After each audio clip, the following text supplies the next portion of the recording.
네, 여러분. 검찰이 김건희 여사, 최재형 목사 둘 다 불기소하는 쪽으로 그렇게 결론을 내릴 것 같습니다.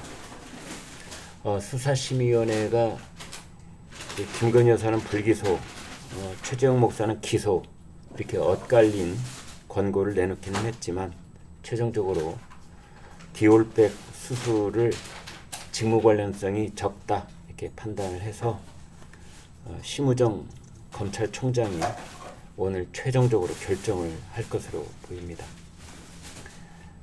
당초 검찰의 그 결론, 수사팀의 의견 그대로 따라가기로 그렇게 해서 수사심의위원회에 엇갈린 그런 권고 내용과는 상관없이 김건희 여사, 최재형 씨 둘 다 불기소 쪽으로, 그러니까 어떻게 보면은 이제 국민 정서상 똑같은 디올백을 놓고 준 사람 받은 사람, 아무리 그것이 몰카 공작이었다고 하더라도, 함정 카메라였다고 하더라도 준 건 준 거고 받은 건 받은 것, 그렇다면은 받은 사람은 무혐의라고 하고 준 사람만 청탁금지법 위반이다. 둘 다 민간인인데 말이죠. 이제 그렇게 하기에는 좀 법리 구성이 어렵다. 이제 이렇게 본 거죠. 그래서 김건희 여사도 최재형 씨도 둘 다 불기소 처분하기로 그렇게 결론을 내릴 것 같습니다.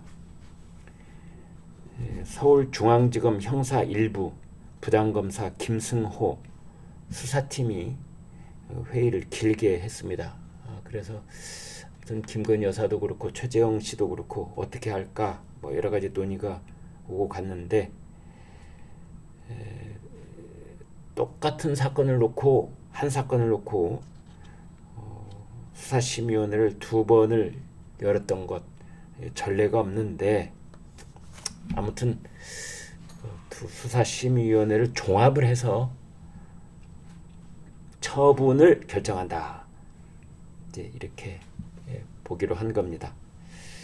디올백 선물을 단순 축하 표현, 그러니까 대통령 취임을 축하하는 표현이거나 만남의 수단이었을 뿐 윤석열 대통령의 직무와는 관련성이 없다. 이제 이렇게 보는 거죠. 또 하나는 윤 대통령이 그 김건희 여사가 디올백을 받은 사실을 몰랐다는 점, 이 두 가지입니다.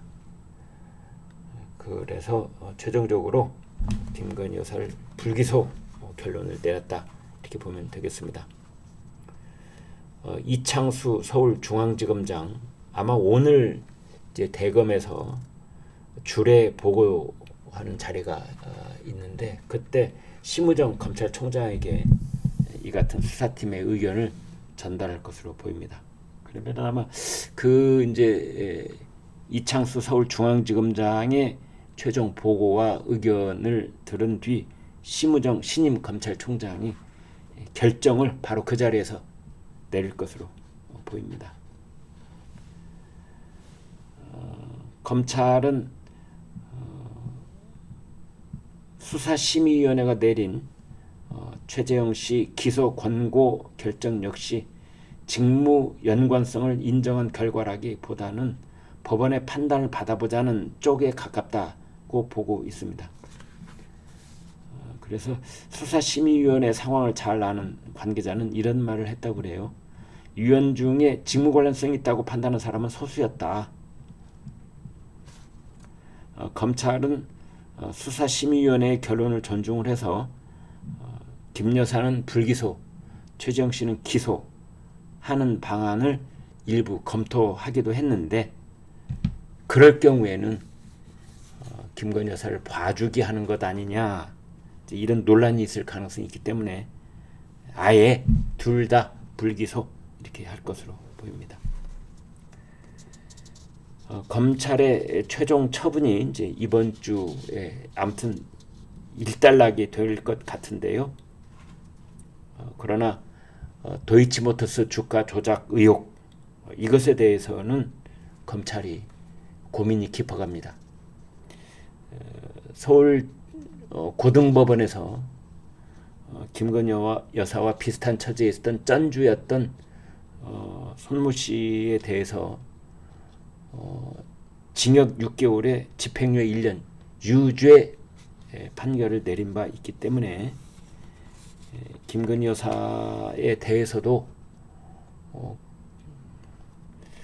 기소까지는 해야 되는 것 아니냐, 뭐 이런 의견이 많거든요. 그래서 이 주가 조작 혐의에 대해서 어떻게 해야 될지 고민이 깊어갑니다. 검찰이 김건희 여사의 주가 조작 혐의에 대해서 불기소 처분을 하지 않았던 이유가 뭐냐면 이달 9월 12일에 있었던 서울 고등법원의 항소심 판결을 보고 나서 결정한다는 거였거든요. 근데 항소심 판결이 깜짝 유죄 판결을 내렸기 때문에 그로부터 지금 이제 2주가 지나가고 있습니다. 그런데 아직도 검찰이 처분을 미루고 있는데 이건 역시 검찰이 또 비난을 받을 여지가 많다. 지금 그런 얘기가 나오고 있습니다. 네, 여러분 고맙습니다.